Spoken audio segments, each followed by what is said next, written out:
Have you ever allowed your mind to drift just before sleep and wondered what it would be like to open your eyes inside another time?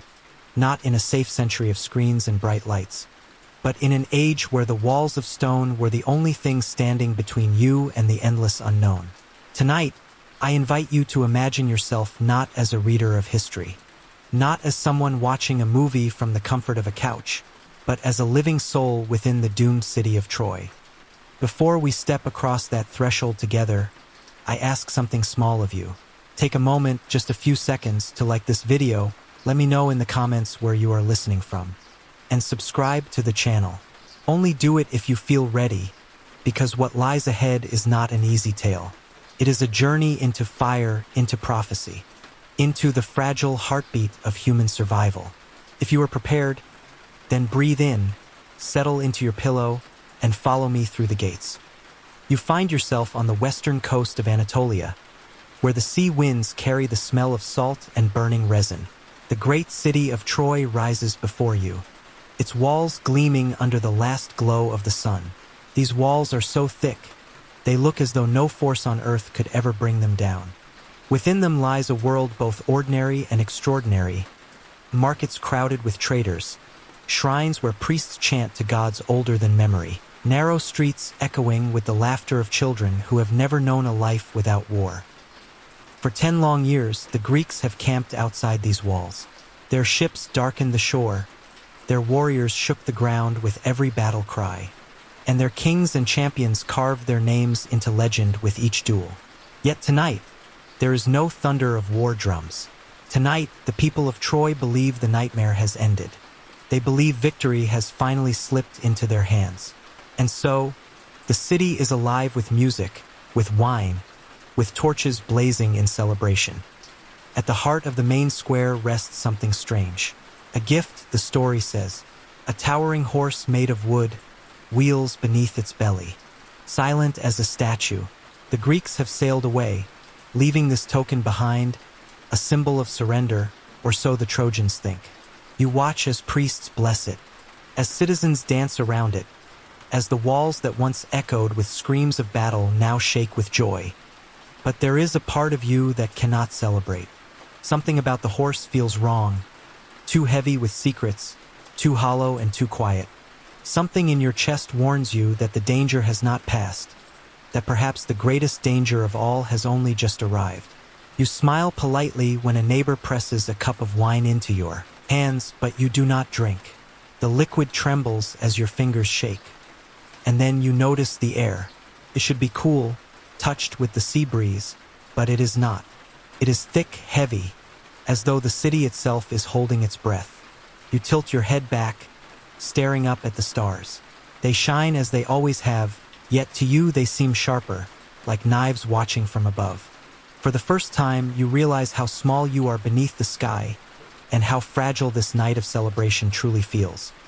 Imagine yourself walking through those streets. The stones beneath your feet are warm from the day's sun. Merchants are selling the last of their figs. Women are braiding flowers into their hair, and children are still running in circles, chasing shadows. Everyone believes tomorrow will bring peace. But you, listening to this story in the quiet of your room, know better. You can sense the trap. You can feel the chill crawling down your spine. And the question that presses against your thoughts is this: if you were here, among these people, could you survive what comes next? Could you find a way through fire? Through screams, through gods and men and the crumbling of stone? The answer is not yet clear. All you have is the beat of your heart, the pull of your instincts, and the faint whisper that tells you this night is no gift. It is a countdown. So close your eyes for a moment. Feel the smoke that is not yet rising, the heat of flames that have not yet been lit, the dread of footsteps you cannot yet hear. Welcome to Troy. Welcome to the last night of a city that thought itself immortal. Picture the city more clearly now. Troy is not just walls and soldiers. It is a living, breathing world. As you walk through its streets, you feel the hum of daily life, as if the stones themselves have soaked in 1,000 years of footsteps. Merchants lean over wooden stalls, shouting prices for bronze tools and jars of wine. Women in long, flowing robes carry baskets of olives and grain, pausing to gossip in doorways. Children dart between them like sparrows, their laughter filling the air with a music older than any instrument. The city is rich not only in gold and trade but in stories. Poets wander the plazas, reciting verses that praise the gods or whisper scandalous tales about kings and queens. In one corner, you hear a bard singing of Hector, the city's great protector, whose skill with a spear has kept Troy standing all these years.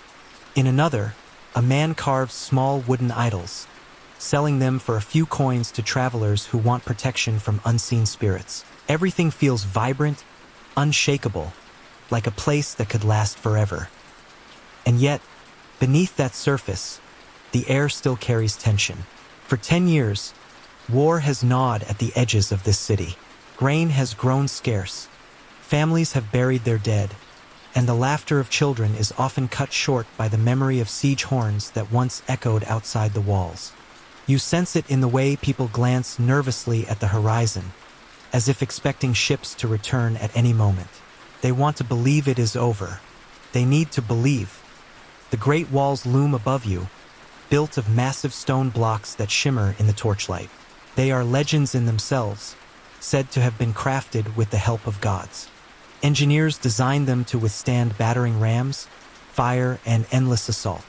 To walk beneath them is to feel small, shielded, and strangely powerless all at once. You press your hand against the cold stone, and for an instant you almost believe the walls could protect you from anything. Almost. Inside the courtyards, soldiers are unstrapping their armor. Some are drunk with celebration, others simply exhausted from a decade of fighting. A few sit alone, staring into the distance, as if unable to let go of the war even when the city rejoices. Their eyes are haunted, their knuckles white from gripping swords too long.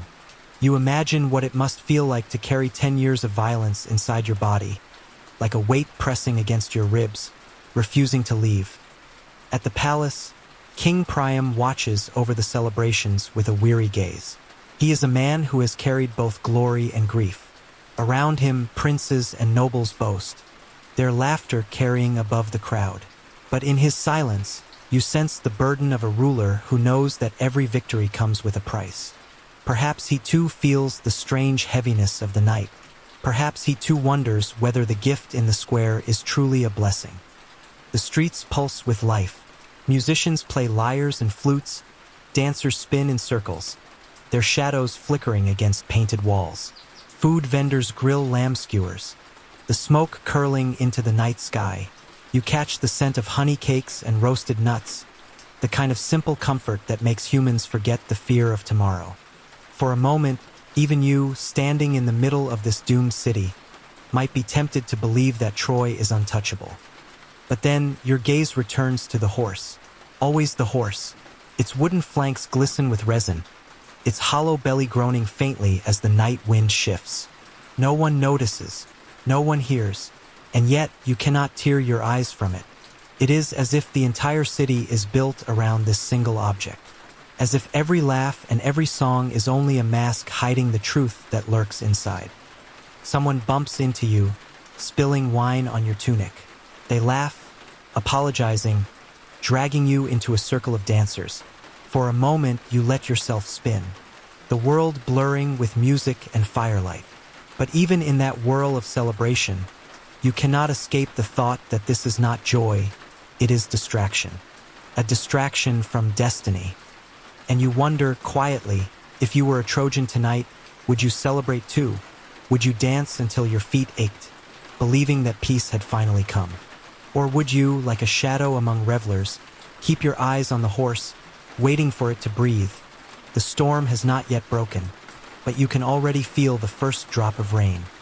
Long before this night of feasting, before the songs of victory filled the air, the fate of Troy had already been whispered. Prophecy hung over this city like a shadow, and those who listened carefully could almost hear it breathe. You are not just walking through the streets of Troy, you are walking inside a story that was foretold. A tale stitched into the very fabric of time. The first whispers came when Paris, the prince of Troy, was born. Priam and Hecuba, his parents, dreamed strange dreams, visions of a torch in their arms, burning their city to ash. Priests and seers interpreted the dreams with grave faces. The boy, they said, would bring ruin to Troy, and so, as cruel as it sounds, the child was abandoned on the slopes of Mount Ida, left for the wild to decide his fate. But destiny is stubborn. A shepherd found the baby, raised him, and Paris grew into a man whose charm and choices would steer nations into chaos. Think about it, if you lived here, you would have heard these stories in whispers around the hearth. Imagine knowing that the very prince who walked your streets had once been prophesied as your city's destroyer. Would you trust him? Would you sleep peacefully knowing that doom might be wrapped in royal robes? Or would you laugh it off as superstition, clinging to the comfort that kings and gods must surely protect Troy? And then came another omen. When Paris judged the beauty contest of three goddesses, Hera, Athena, and Aphrodite, he chose love over power and wisdom. He chose Helen, the most beautiful woman in the world, even though she was already the wife of a Greek king. That single choice lit the spark that became this endless war. Prophecy did not whisper then, it shouted. But did anyone listen, or did they, like so many of us, dismiss warnings until the fire was already burning? Priests would stand in the temples, smoke curling from the braziers, and murmur of gods displeased.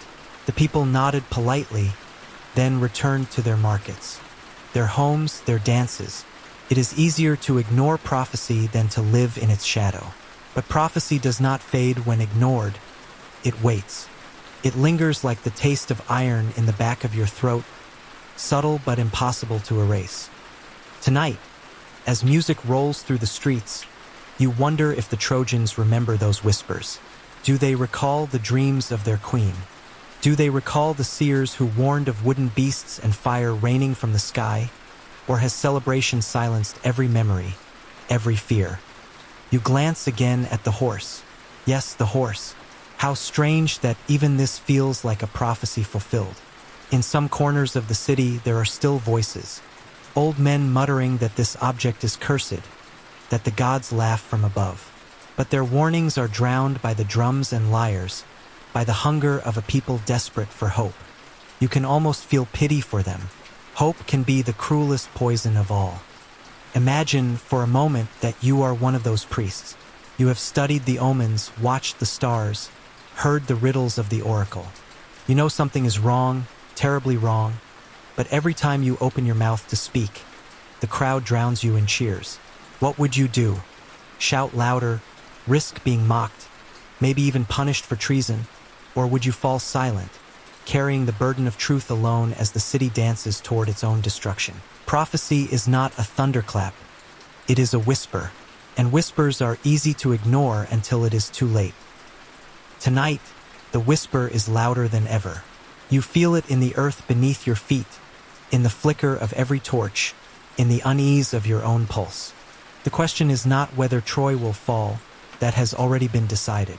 The question is how, and who will still be breathing when the sun rises. You stand there, among the music and wine, realizing that you are not just a guest in the city, you are a witness to prophecy. And prophecy never lies. The celebration, the laughter, the uneasy whispers, all of it is only the surface of a story that began long ago. If you peel back the songs and the smell of roasted lamb, you find the scars of a war that has lasted longer than most lives. 10 years of fire, steel, and broken bodies. 10 years where the very earth has drunk so much blood it no longer remembers what peace tastes like. The spark, as you already know, was love or perhaps lust, perhaps vanity. Paris did not merely choose Helen. He stole her, one night under the cover of darkness. She left her husband, Menelaus, the king of Sparta, and sailed across the sea to Troy. Was it her choice, or was it fate twisting her heart? The poets never agree. But the Greeks took it as an insult too great to ignore. And so 1,000 ships set sail. Imagine the horizon black with sails, the thunder of oars, the roar of kings who swore to burn Troy to the ground. For the people of Troy, war became the air they breathed. Children grew up learning to recognize the sound of Greek war horns before they could even spell their own names. Farmers abandoned their fields to mend weapons. Mothers sewed burial shrouds as often as they baked bread. Life bent itself around war until war became life itself. Step into the battlefield in your mind. Picture the clash of bronze on bronze, the stench of sweat and iron, the ground trembling under chariots. You see Hector, Troy's greatest defender, his eyes fierce beneath his helmet, his spear moving like lightning. Across from him, Achilles, the Greeks' invincible warrior, burning with rage so bright it nearly blinds you. These were not men as you and I, they were storms given flesh, gods walking in mortal skins, and when they met, the world itself seemed to shudder. But beyond the legends, beyond the shining armor, war is cruelty. Imagine being a soldier not sung about in poems. Your shield is cracked, your sandals worn, your stomach empty. You do not fight for glory, you fight because you must, because to run would mean dishonor or death. You fight because kings demand it, because the gods gamble with your life like coins tossed onto a tavern table. And what of the city itself? The walls held, yes, but inside hunger spread. Families rationed grain, children cried for fathers who never returned. There were nights when the sky turned red, not from sunsets but from burning tents. Some nights, the smell of the sea was drowned out by the smell of burning flesh. These are not details poets often linger on, but if you want to survive this story, you must face them. Think of yourself there, not as a hero, not as a king, but as a soul trying to live another day. Would you have endured 10 years of siege? Would you have found strength in the promise of your city's walls? Or would you have cursed the gods for trapping you inside them? The fire of war does not only burn wood and flesh, it burns trust, it burns hope. Inside Troy, people began to whisper, why did the gods favor the Greeks? Why did the omens seem to grow darker with each year? Suspicion grew like weeds. Neighbors doubted neighbors, and the old stories of prophecy felt less like myths and more like chains tightening around their throats. Tonight, you walk through streets that have tried to forget those years. The music is louder than memory, the wine sweeter than fear. But look closer. See the lines on faces too young to carry them. Hear the pauses in laughter. Notice the way guards still grip their spears even as they pretend to rest. Troy is celebrating, yes, but Troy has been burned before, and the embers of war still smolder beneath its skin. You can almost hear the echo of battles long past. The ground beneath your feet remembers. The walls around you remember, and the gods, they remember most of all. So ask yourself, if love could ignite such a fire, what flame is waiting inside that horse in the square? It stands in the heart of the city, taller than the gates, broader than a house, its wooden flanks glistening with resin in the torchlight. The horse is beautiful in a crude, unsettling way. Its mane is carved with care, its eyes hollow but watchful, and its body massive, empty, waiting. No one can agree what it really means. Some call it a gift, a token of Greek surrender, a peace offering to the gods. Others call it a trophy, proof that Troy has triumphed. And yet, as you stand among the crowd, you cannot shake the feeling that this horse is more alive than it should be. The priests bless it. They sprinkle wine across its legs, smear it with oil, chant words that vanish into the night air.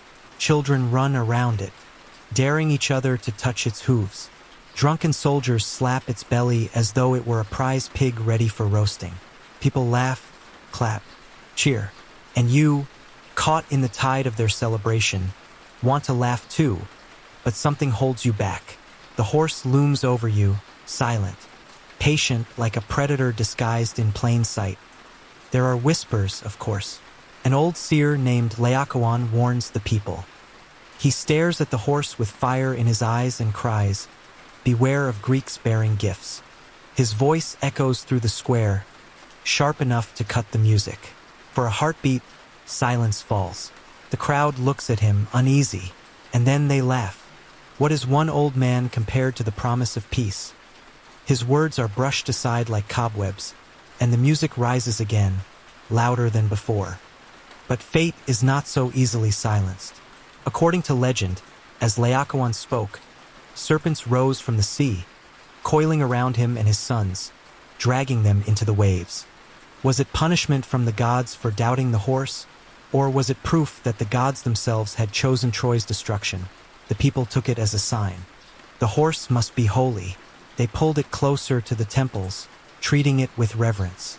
And so the trap moved deeper into the heart of the city. Imagine yourself standing there as this happened. Imagine the chill that would run down your spine as you watched the crowd ignore every warning. What would you have done? Would you have joined the laughter, convincing yourself that safety comes from faith, or would you have slipped away, searching for some hidden place to wait out the night, even if it meant looking like a coward? The horse dominates every thought now, even as torches flare, even as musicians strike their strings. Your eyes keep returning to it. His belly seems too wide, the silence too heavy. In the shifting light, you could almost swear you saw something move behind the slats. A flicker, a shadow, the glint of metal. You blink and it is gone. Perhaps it was only your imagination, or perhaps imagination is the only shield you have left. Someone beside you chuckles, raising a cup. Our enemies leave us gifts and we grow suspicious. Come, friend, drink. He sloshes wine into your hand. His smile wide, his faith unshaken. You force a grin, but the cup trembles as you lift it. The horse is still there, still watching. And in its silence, you hear something no one else hears. Not the crack of wood, not the creak of wheels, but the steady rhythm of breathing. Perhaps it is the night air playing tricks. Perhaps it is the ghost of prophecy still whispering in your ears. But deep down, you know that no victory comes without cost, no gift without price. And this horse, this towering monument of wood, is nothing less than the price of Troy's soul. So, if you were here, if you stood in this square with the horse towering above you, what would you do? Touch it, honor it, and dance with the crowd? Or turn away, listening to that quiet voice in your gut that says the horse is not hollow at all. The choice is yours. But remember, choices in Troy have always belonged more to the gods than to men. The music does not stop. In fact, it grows louder, as if the people of Troy believe they can sing away the whispers of doubt. The square glows with torches. Shadows dance across painted walls, and the smell of roasted meat mingles with the salty air of the sea. Tonight, Troy forgets war. Tonight, the city convinces itself that peace has arrived. You are swept along by the crowd, pressed shoulder to shoulder with strangers whose faces are flushed with wine. A circle of dancers spins to the sound of drums and flutes, their sandals kicking dust into the air. Laughter rolls like thunder, spilling through every alley, every courtyard. Somewhere, a soldier sings off-key, his helmet turned into a drinking bowl. Somewhere else, a group of children run circles around the horse, chanting verses they barely understand. And above it all, the wooden beast towers in silence, patient as the moon. The banquet tables bend under the weight of food. Lamb glazed with honey, baskets of figs, loaves of bread still steaming from the ovens. Jugs of wine pass from hand to hand until every mouth tastes sweet and every voice grows louder.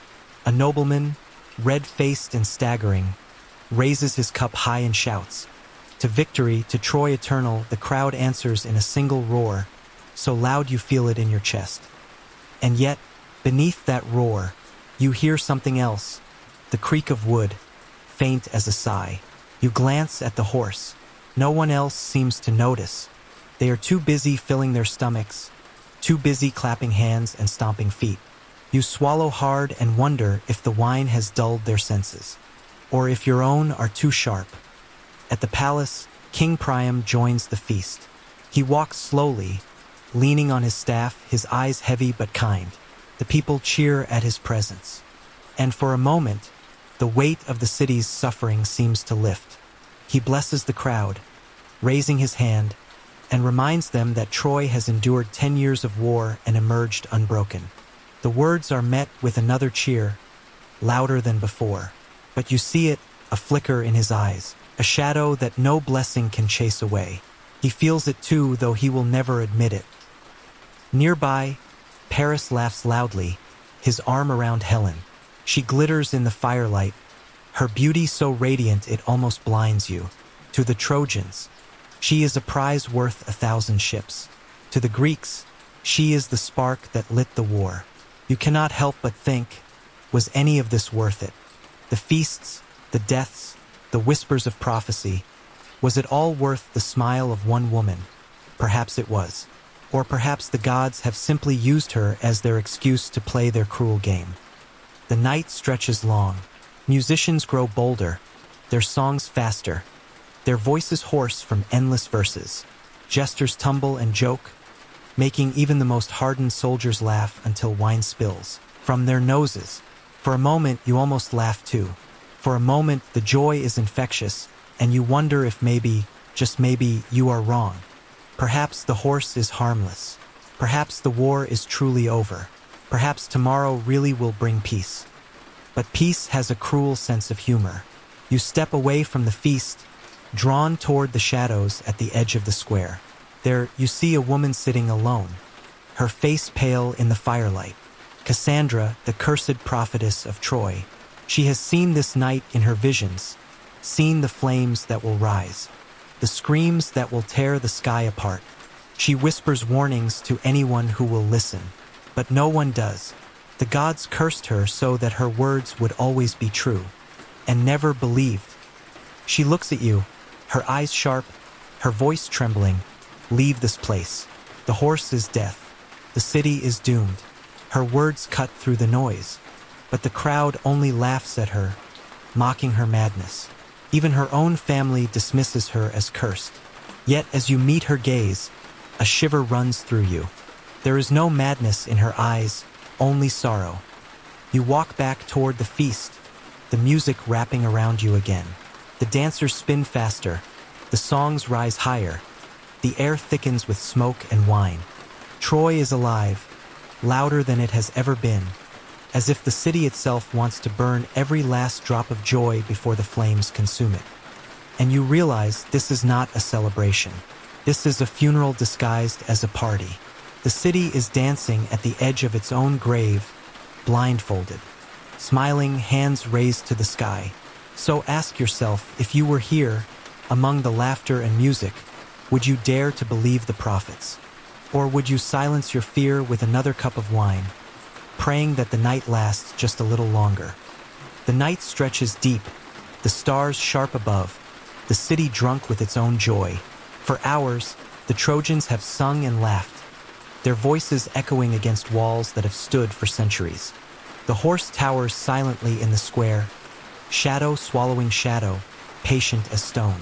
And then, when the city's heartbeat is slow, when wine has softened limbs and dulled eyes, something inside the horse stirs.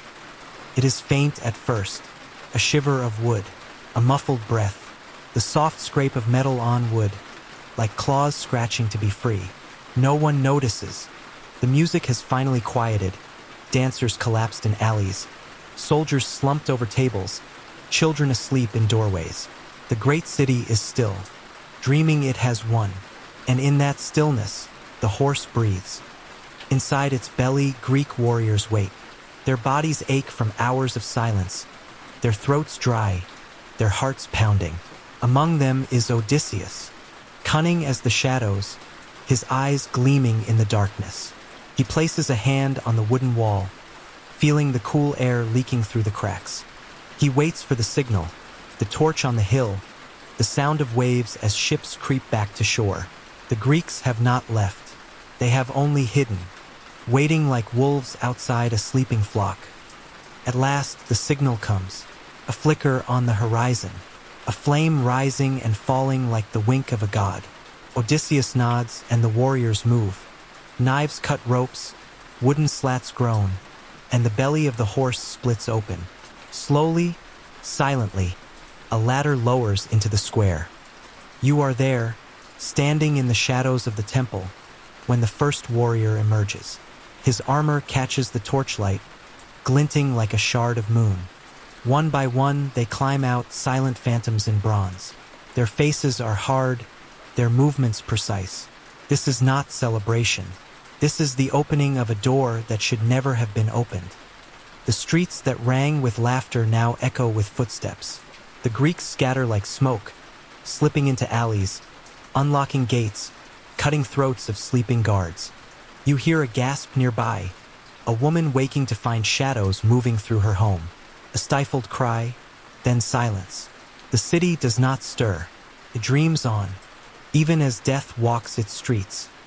And then the gates, the massive gates of Troy, shut for decades against the might of Greece, groan as they open from within.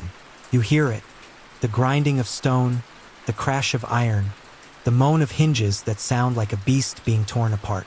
The Greeks inside signal with torches, and from the shore the waiting army answers. Ships glide forward, black against black water, oars cutting the sea without a sound. The wolves are home. Imagine your heart in that moment. You stand frozen, torn between disbelief and terror. The city around you sleeps, blissfully unaware, and you alone feel the shift. You alone hear the gates giving way, the tide rushing in. If you were here, what would you do? Run through the streets, screaming warnings no one will believe. Hide in the shadows, praying to any god who will listen, or seize a weapon and fight. Knowing the dawn will not see you alive, the door has opened. Not just the gates of Troy, but the door between legend and ruin. The celebration is over. The night has teeth. The first scream does not come from the soldiers. It comes from a child. A shrill, piercing cry that cuts through the silence of sleeping streets. Then another, and suddenly Troy wakes, not to music, not to laughter, but to terror. You feel it ripple through the city like a wave. Doors thrown open, torches flaring, voices rising in confusion. The Greeks pour through the gates, their bronze flashing, their swords already wet. Houses that stood for generations are ripped apart in moments. Fire leaps from roof to roof, smoke curling like black serpents against the stars.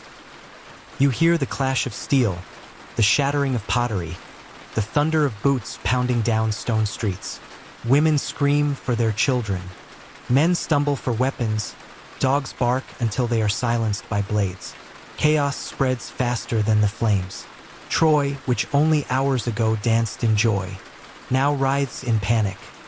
Imagine yourself there. You wake to smoke in your throat, to the sound of neighbors shouting that the enemy is inside the walls. You grab whatever you can. An axe, a kitchen knife, a shard of broken wood, and rush into the street. The air is thick with sparks and blood. A soldier shoves past you, his eyes wide with terror, his spear long forgotten. You are no longer a guest in this city, you are one of its victims. The Greeks are merciless. They move with purpose, cutting down anyone in their path. Some drag open doors and set fire to the homes inside. Others drag women screaming into the night, their cries swallowed by the roar of flames. Priests are cut down at their altars, their prayers drowned in blood. Statues topple, temples burn, and the gods themselves seem powerless as their houses crumble. The sound is unbearable. Not the clash of warriors that you might expect, but the human sounds. The shrieks of children, the begging of the old. The wordless wails of those who have lost everything in a single heartbeat. These sounds fill your ears, claw at your chest, and stay with you long after you wake from the dream. Some Trojans fight back. You see them rally in the streets, forming desperate lines, their shields battered, their spears shaking. They are not fighting for victory now. They are fighting for time, for dignity, for the chance that their families might escape. But the Greeks press harder, their numbers swelling as more pour in from the gates. Every clash sends another defender to the ground. And then the fires grow. Roofs collapse, streets blaze, smoke rolls in waves that blind you. The air burns in your lungs. You stumble, eyes streaming, ears ringing with screams. You are caught in the tide of people fleeing, pushing, trampling. A woman falls beside you, clutching a child, and the crowd sweeps past her as though she were only another stone in the road. Do you stop? Do you risk everything for a stranger, or do you run, letting survival crush compassion beneath your feet? The city is a maze of horror now. Every alley holds a shadow with a blade. Every corner hides fire waiting to devour. The walls, once protectors, now trap you inside. There is no way out, only the desperate hope of finding a place the fire has not yet touched, a place the Greeks have not yet found. And always, through the screams, you hear it, the deep groan of the city dying. The timbers crack, the stones split, the air roars. Troy itself seems alive in its death, a creature thrashing as it is torn apart. So, if you stood in this night of screams, what choice would you make? Would you fight with bare hands against armored warriors? Would you hide in cellars, praying the flames pass you by, or would you run? Though there is nowhere left to run, this is not just war. This is the end of a world, and you are standing in its ashes before the fire has even finished burning. The war stories often speak of kings, of heroes with shining armor, of gods who tipped the scales of fate with a flick of the wrist. But most who lived, and most who died, were not heroes. They were not princes or warriors carved into legend. They were people like you, a baker, farmer, a mother, a child. And tonight, when Troy burns, it is the common people who suffer first and most. Imagine waking in your small home, walls of stone, roof of clay tiles. The air is thick, not with the smell of bread as it was yesterday, but with smoke. Your throat burns. Your ears fill with the thunder of boots on cobblestones. You clutch your child, shaking them awake, whispering for silence. You grab a small bag, whatever you can carry, a loaf of bread, a water skin, a piece of cloth. It is not much, but when the world ends, much is a word that vanishes. You step into the street, and chaos devours you. Flames crawl across rooftops, sparks fall like rain. Your neighbors push past you, their eyes wild, their hands clawing at anyone who slows them down. The cries are not heroic, they are desperate. Where is my son? Help me, the Greeks are here. Every voice cracks with terror, each one another reminder that you are not alone in your fear. You try to run, but where the walls that once promised safety now trap you inside a cage of fire. You turn left and soldiers are there, Greeks with blades flashing. You turn right and smoke chokes the path. You clutch your child tighter, whispering words of comfort you do not believe. You promise safety when you know there is none. Some try to hide. You see families cram into cellars, their doors barred, praying the fire passes over them. But the fire does not choose. The Greeks do not choose. They take everything. You hear a door splinter, a scream inside, silence after. And you know hiding is only another way to die. Others flee toward the temples, believing the gods will protect them. They huddle at the feet of statues, clutching offerings, crying for mercy. But the Greeks storm the temples too. Statues shatter, altars burn, and prayers dissolve into ash. If the gods are listening, they do not answer. And what of you? You stumble down a side alley, clutching your child's hand, when suddenly the crowd surges. People push, shove, trample. Someone falls, and the tide of feet does not stop. You realize survival is not noble. Survival is cruel.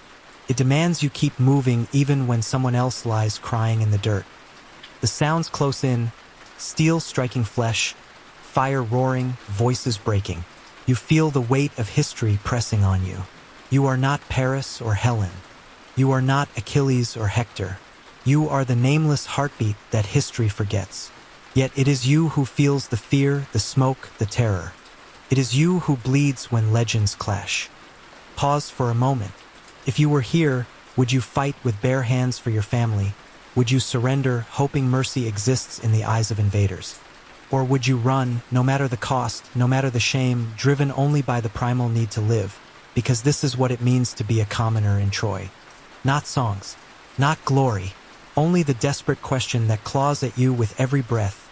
Will you still be alive when the sun rises? Your hands are already calloused, your back scarred from years of war. You are not a stranger to battle. For a decade, you have stood on the walls of Troy, staring down at the Greeks as they hurled their fury against your gates. You have fought until your arms shook, until your legs bled, until your spirit nearly snapped. But tonight is different. Tonight, the war you thought you knew has become something else.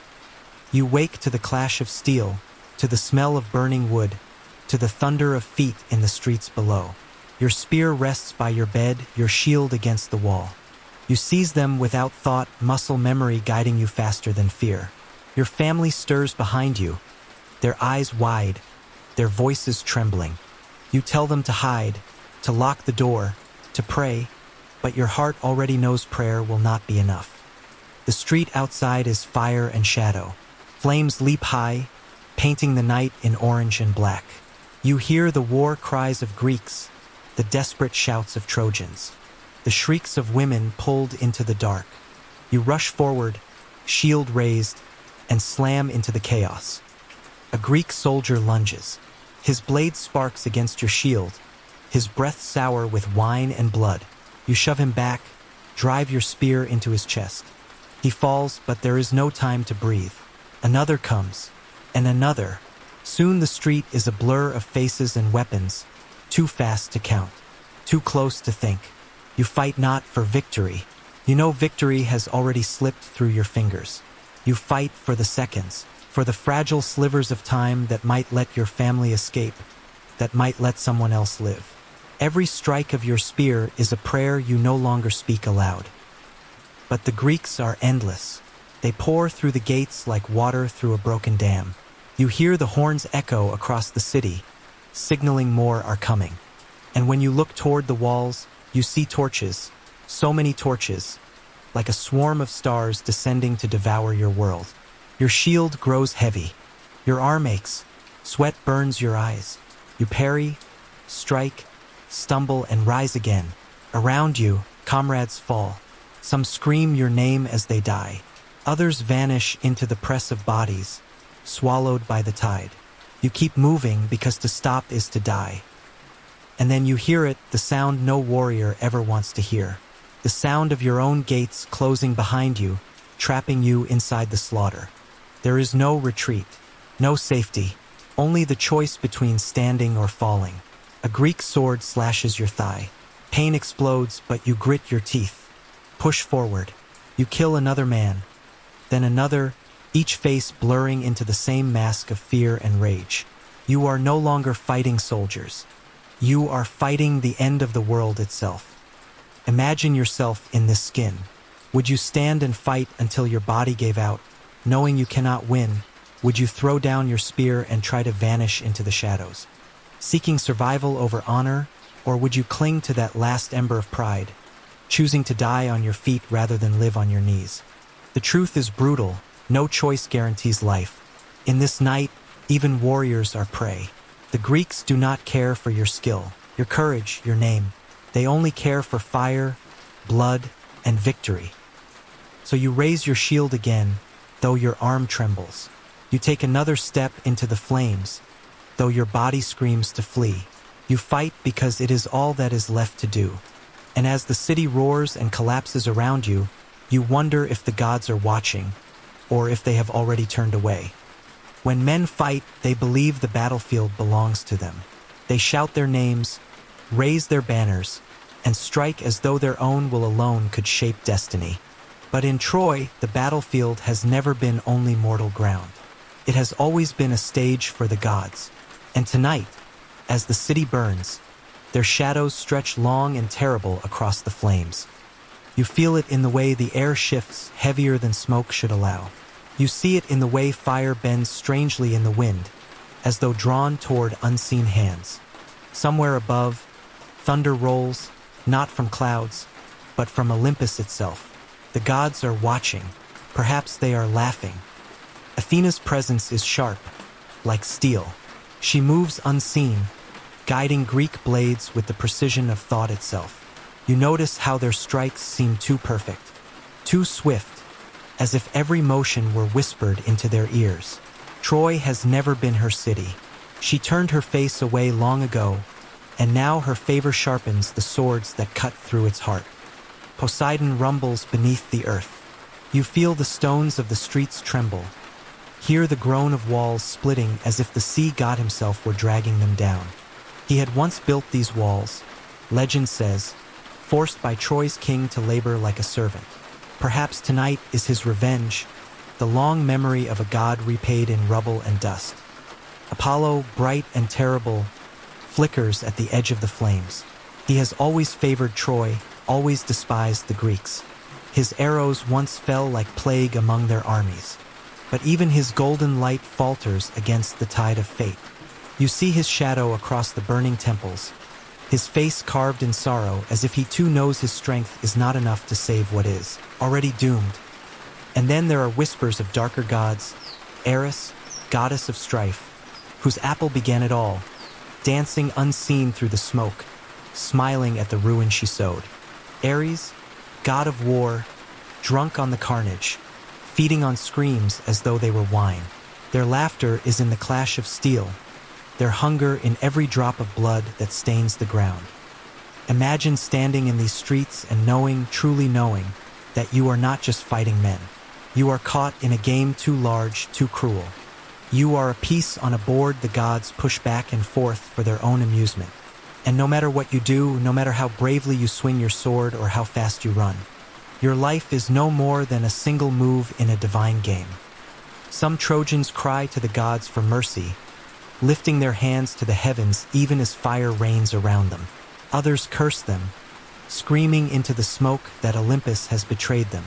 But the gods do not answer, or perhaps they answer only in silence, a silence more terrible than any roar. And you, what would you do? Would you fall to your knees, begging Athena to change her mind? Would you pray to Apollo, hoping his light pierces the dark? Or would you spit into the sky, daring them all to strike you down as you fight to the last breath? The truth is cruel, whether you bow or defy. The gods have already chosen. The city was doomed the moment Paris handed that golden apple to Aphrodite. The fall of Troy is not a battle. It is a story, written long ago, and you are trapped inside it. Still, as the flames rise higher, you swear you see them, faces in the firelight, eyes in the smoke. The gods walk unseen tonight, their shadows stretching across the ruins. And as you hear the clash of swords and the cries of the dying, you realize the most terrifying truth of all. The gods are not saviors. They are spectators. History remembers kings and warriors. It remembers Achilles' rage, Hector's courage, Priam's sorrow. But what of the children, what of the mothers clutching their babies? The fathers dragging their families through fire, the elders who cannot run. Their names are forgotten, yet their cries once filled these burning streets. And if you were here tonight, theirs are the voices that would break your heart first. Picture a small boy, no more than 6, woken from sleep by the roar of fire. His eyes are wide, his hair tangled, his tiny hands gripping his mother's dress. She pulls him into the street, her face pale, her steps frantic. Behind them, their home collapses in sparks and smoke. He asks questions. Where are we going? Where is father? But she has no answers. Her only answer is motion. Run. Run faster. Don't look back. In another alley, an old man limps with a staff, surrounded by grandchildren. He urges them forward, though his legs tremble with every step. One child falls, scraping a knee, and he bends to lift them, though the effort nearly breaks him. The flames chase them, the screams push them, and still he whispers comfort, just a little further, just a little further. Imagine a mother crouched in a cellar, clutching her infant to her chest. She rocks back and forth, humming the lullaby she once sang at bedtime. The song is broken now, drowned out by the clash above. She prays the noise will keep the baby calm, will keep the Greeks from hearing. But the baby cries anyway, his tiny voice piercing the dark.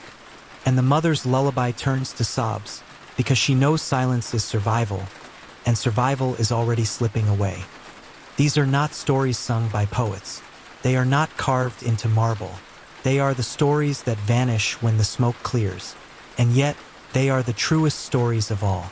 Because when a city falls, it is not only walls that crumble. It is families, generations, futures. You hear it in the streets, a father screaming his daughter's name, a child calling for a mother who no longer answers, siblings torn apart in the rush of the crowd. You feel it press into you, suffocating. You wonder if you could bear it. If your family were here, what would you do? Would you hold them close and risk slowing down? Or let go and hope they find their own path through the fire? Survival demands choices no human should ever make. And the children, oh, the children. Some clutch dolls, dragging them through the ash. Some stand frozen, too shocked to move, until a hand yanks them forward. Some vanish into the tide of bodies, their small forms lost forever. Their cries rise higher than the clash of steel, sharper than the roar of flames. They cut through you, leaving wounds deeper than any sword. In the palace, even princes are not spared. The stories tell of Astyanax, Hector's young son, torn from his mother's arms, hurled from the walls so that no heir of Troy could rise again. His scream is said to have echoed through the burning city, the last cry of Troy's future shattered against stone. Pause and let that settle, because this is what war means when it leaves the songs behind. Not glory, not triumph, only the sound of children crying in the dark, and the silence that follows when their voices are gone. If you were here, could you endure it? Could you keep moving while others lost everything? Could you protect your family when gods and warriors tear the city apart? Or would you, like so many, simply pray for the mercy of dawn, even if dawn never comes? Every city has its veins, its streets and alleys, the paths that carry life from one part to another. In Troy, those veins now run red, where yesterday merchants sold figs and olives. Tonight, blood spreads in dark rivers. Where children once played in dust, now bodies lie still, their laughter silenced forever. You step into the main street, the broad avenue that cuts through the heart of the city. It should be wide enough to save you, to guide you out. Instead, it is a trap. Greeks pour down it in endless streams, their shields locked, their spears stabbing forward. Anyone caught here is crushed between their march and the walls. Screams echo against stone, louder than the roar of fire. You realize quickly, to run down the main road is to run into death itself. So you turn into the side streets, narrow, twisting, choked with smoke. Here, the chaos is even worse. Families shove through, stumbling over broken pottery and fallen beams. You see a man carrying his mother on his back, his legs buckling but his will unbroken. You see two brothers dragging their wounded sister, their faces streaked with soot and tears. You see neighbors turn against neighbors, shoving each other aside, because in a burning city compassion feels like a luxury. At every corner, a choice waits, left or right, forward or back. Do you run toward the temple, still glowing with desperate prayers, or toward the harbor, hoping ships still float in the black water? Each choice feels final, as though one wrong step seals your fate. Imagine yourself in those alleys, smoke searing your lungs, sparks biting your skin. Imagine clutching a torch that barely lights the path ahead. Your heartbeat is louder than your footsteps. Every corner feels like it hides a blade. Every shadow seems alive. Would you move fast, trusting instinct, or slow, searching for signs of safety that may not exist? And then there are the bodies. You try not to look, but they are everywhere. A child curled against a wall, eyes wide and unblinking. A soldier sprawled with his sword still in hand, his blood spreading across the stones. A woman clutching an empty bundle of cloth where once a baby had been. The streets are not roads anymore. They are graves. You stumble forward, your sandals slipping on blood-slick stone. The noise of battle is everywhere, but it is impossible to tell where it is closest. Every scream feels next to your ear. Every clash feels at your back. Panic claws at you, urging you to run without thought.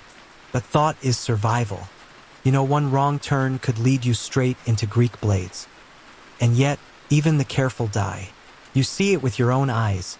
A group of families who huddle in a courtyard, whispering prayers. For a moment, it seems safe. Then the door bursts open, and soldiers flood in. The prayers cut off in a single heartbeat. You turn away, but the sound will never leave you. The streets of blood offer no mercy. They do not care who you are, what you have done, or how desperately you wish to live. They only demand choices, and they punish every choice the same. So what would you do? Would you follow the crowd, risking trampling and fire, Would you slip alone through the shadows, risking a blade in the dark? Would you take your family's hands and run, knowing each step might be your last together?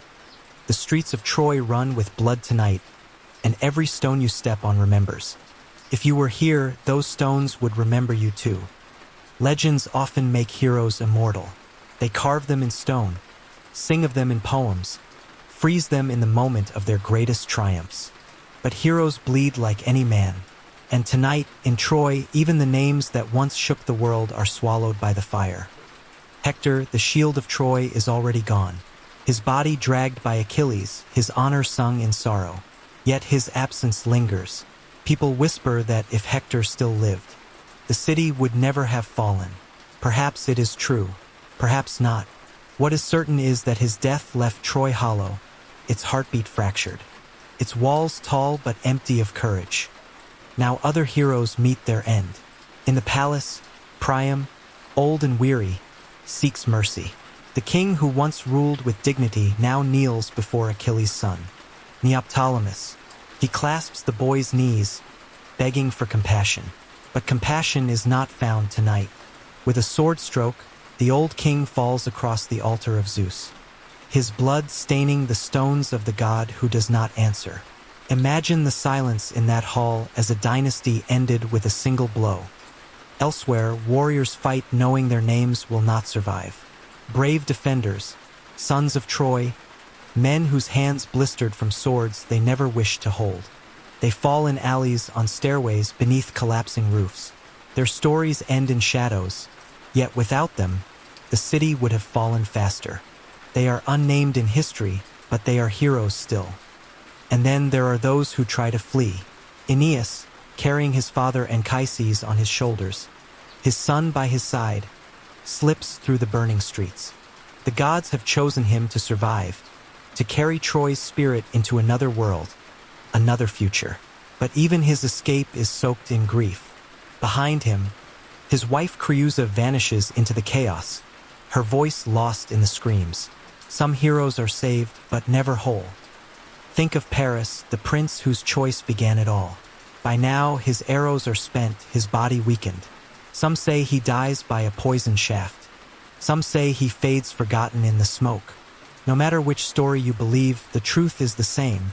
The man who brought Helen to Troy does not see the dawn. He too is consumed, a pawn of gods who used his desire as tinder for a decade of war. And Helen herself, she survives, but not as a hero. Some say she is spared by the Greeks, taken back as a prize. Some say she walks through the flames untouched, her beauty too powerful for even fire to mar. Yet survival is not always victory. Imagine carrying the weight of 1,000 ships, of 10 years of blood, of a city reduced to ash, all for the curve of your smile. Hers is a survival darker than death. You, standing amid this ruin, wonder what heroism truly means. Is it dying with a sword in hand? Is it surviving with scars too heavy to bear? Or is it simply holding fast to those you love for as long as you can? Tonight, the death of heroes reminds you of one truth. Legends are not safe from fire. They burn like everyone else. And in Troy, even glory has ashes on its face.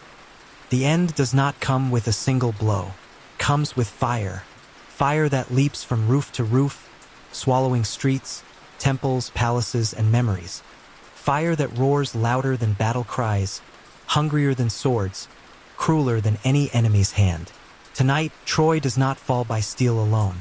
It is devoured by flame. You step into the heart of the city and see it.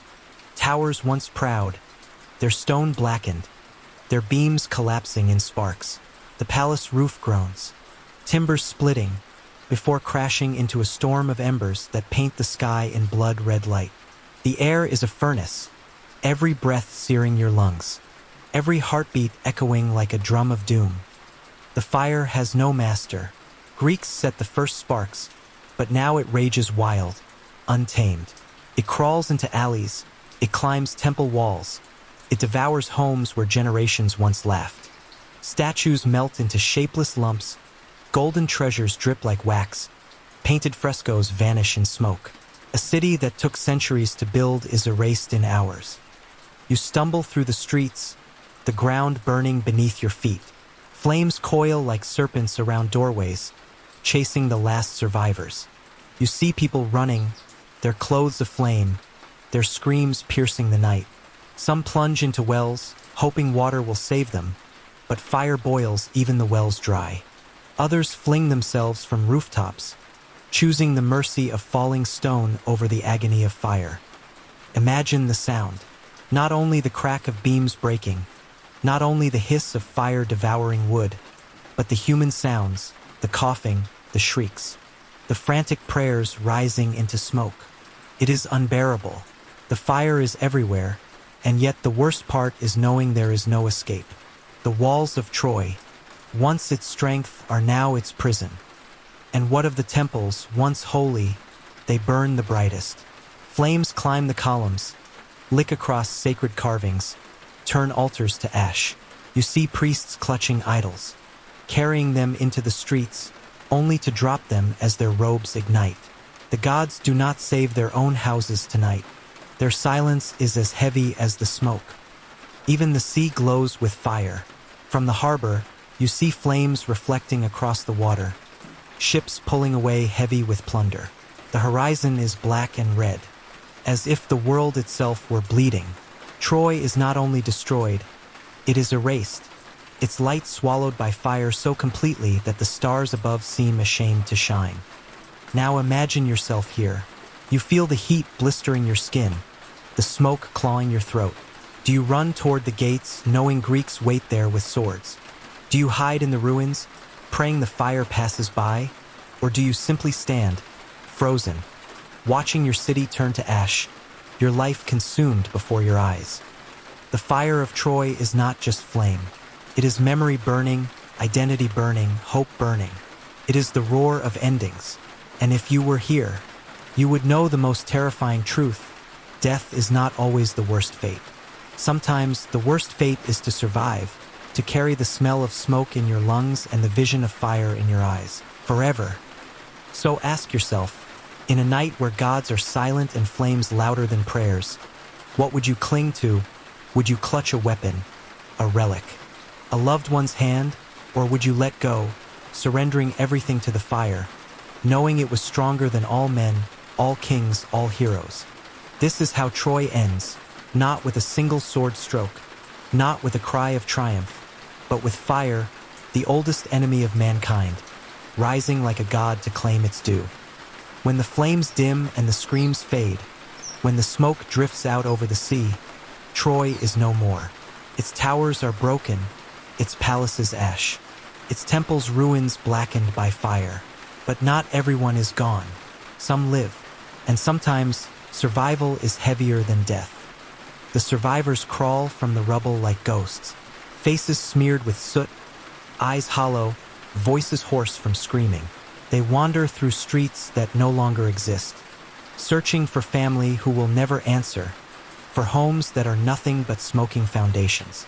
The city is unrecognizable, and yet they cannot leave it. They step over bodies, past burning beams, past shattered statues, as if still expecting life to return. Imagine being one of them. The silence is worse than the fire. You stand in a square that once echoed with music, and now the only sound is the crackle of embers and the low moans of the wounded. You breathe in the stench of smoke and blood, and you realize you are alive. But alive for what? Some survivors are dragged in chains. Women pulled by their hair, children yanked from their mothers, men bound and beaten. They are not spared out of mercy. They are spared as trophies, as slaves, as reminders that Troy fell. Their survival is not freedom. It is a sentence. Others hide in the ruins, clinging to shadows. They crouch in cellars, beneath collapsed roofs, their ears straining for footsteps. Each sound could mean discovery. Each whisper could betray them. Survival becomes waiting, waiting for hunger or despair to break them before a Greek sword ever finds them. And then there are those chosen by the gods or by luck. Aeneas, carrying his father Anchises, leading his son Ascanius, slips through the ruins. The flames light his path, the cries chase his steps, but he does not look back. The gods have marked him for another destiny, to carry the memory of Troy into new lands. His survival will become legend. Yet even he loses. His wife vanishes in the chaos, her absence haunting every step of his journey. Survivors are never whole. Consider what survival means here. If you were a Trojan tonight and lived to see the dawn, what would that dawn bring? You might be bound in chains, marched onto a ship, never to see your homeland again. You might stumble into exile carrying nothing but scars. Or you might wander these ruins until your body gives out, joining the dead who could not escape. And perhaps the cruelest fate is memory. To wake every night hearing the screams, to smell the smoke forever in your lungs, to remember not only what was lost but that you lived while others did not. Survival demands not just breath but burden. So ask yourself, would you want to survive? Would you cling to life even if it meant chains, exile, endless grief? Or would you choose the flames, the sword, the silence of death, rather than carry Troy's ashes in your heart forever? Survivors walk out of Troy, yes, but they do not walk free. They walk with shadows at their heels, with fire in their eyes, with the unbearable weight of knowing that their city died, and they did not. When the last embers fade and the ruins cool, all that remains of Troy is silence. A silence heavy with questions, with memories, with truths too sharp to ignore. The city may be ash, but its fall carries lessons that echo across centuries, lessons not only for kings and soldiers, but for anyone who has ever believed their world unshakable. First is the danger of pride. Troy's walls were tall, its warriors fierce, its people resilient. For 10 years, they resisted armies from across the sea. They began to believe themselves untouchable, destined to endure. But pride blinds. Pride whispered that the Greeks had finally retreated, that the horse was a gift, that the gods would never abandon their city. And in that blindness, the seeds of ruin took root. Second is the weight of choices. A single decision, a golden apple, a stolen wife, a gate opened in the night, can change the fate of nations. Paris chose Helen, and 1,000 ships sailed. Priam chose to trust, and the horse was pulled inside the walls. Even small choices made in whispers and shadows, can ripple into storms. And if you were there, what choices would you have made? Would you have dared to shout against the crowd or stayed silent, hoping to be safe? Third is the silence of gods.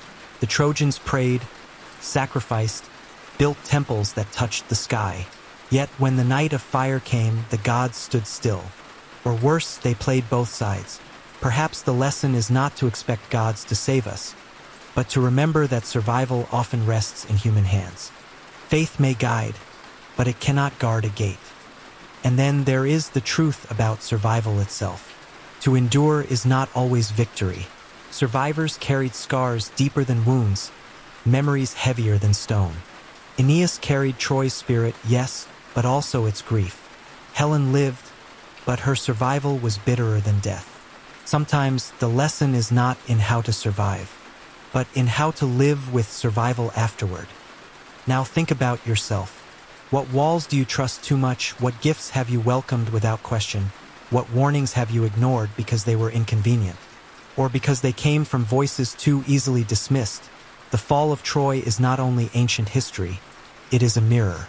It asks every listener, what would bring down your world if you refused to see it coming?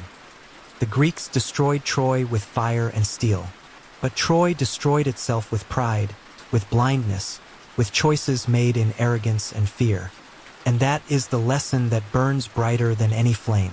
So, if you lay awake tonight, ask yourself what horse stands at the gates of your life. And will you recognize it before it is too late? By now, you may be asking yourself the same question we began with. Could you survive the fall of Troy? You have walked through its streets, heard the screams, seen the flames, felt the weight of gods and kings pressing down on mortal shoulders. And the truth is as merciless as the fire itself. You could not. Why? Because survival in Troy was never truly possible. The city was doomed long before the gates opened, long before the horse was dragged inside. Its fate was written in pride, in prophecy, in the stubborn blindness of its people. To live through such a night was not a matter of courage. or strength, or wit. It was a matter of luck, of divine favor, of chance so slim it was nearly invisible. Imagine again. You are a commoner, clutching your family as the streets burn. Fire surrounds you. Greeks flood every alley. Where would you go? The walls trap you. The harbor is filled with enemies. The temples are burning. No matter how fast you run, every path ends in steel or flame. What if you were a warrior, strong, skilled, shield in hand? You fight bravely, cutting down one enemy, then another. But for every Greek you fell, 10 more arrive.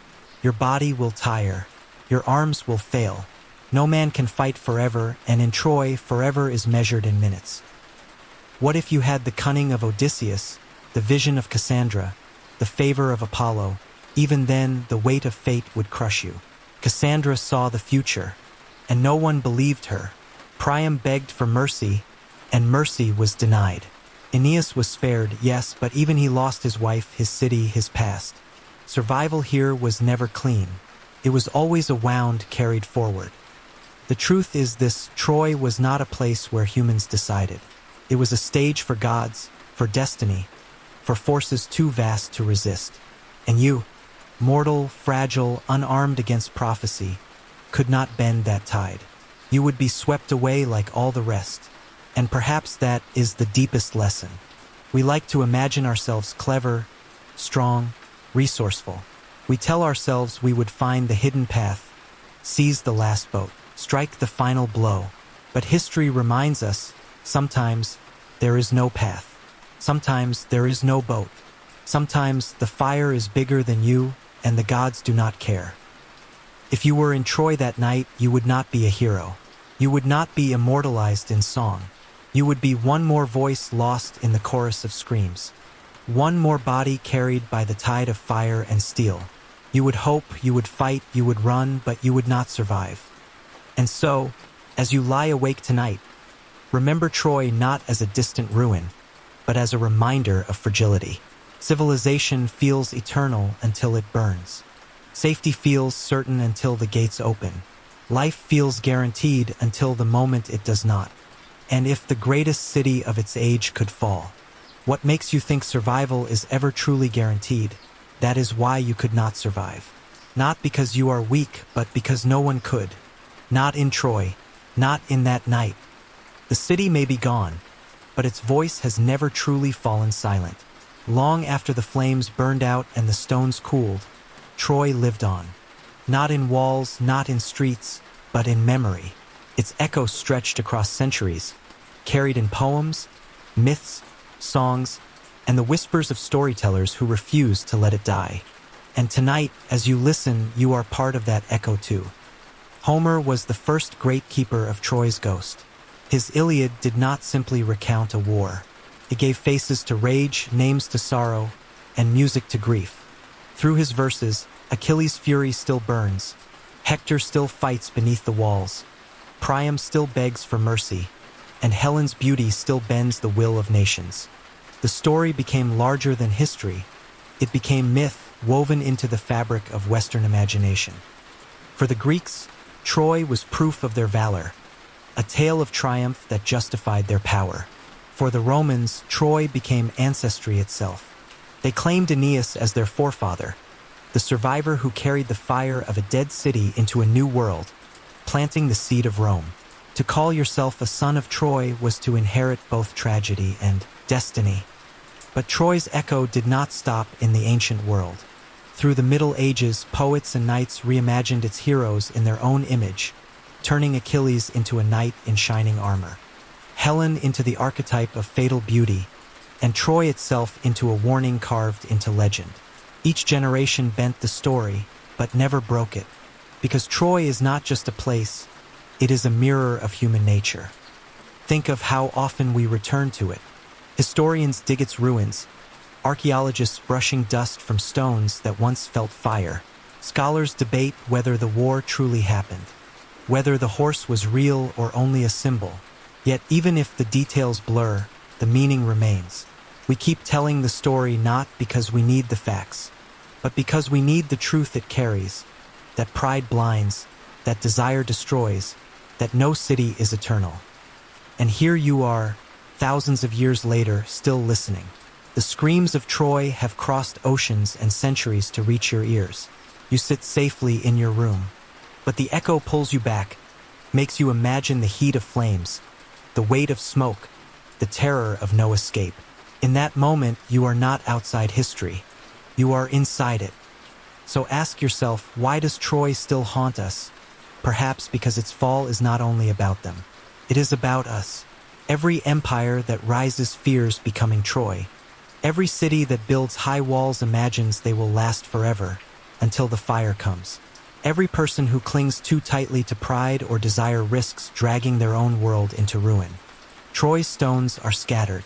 Its people are long gone, yet its echo remains. A voice carried by poets, historians, dreamers, and now by you.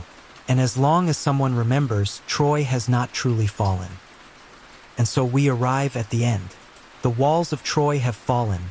The flames have burned to ash. The heroes have perished. The gods have turned their faces away.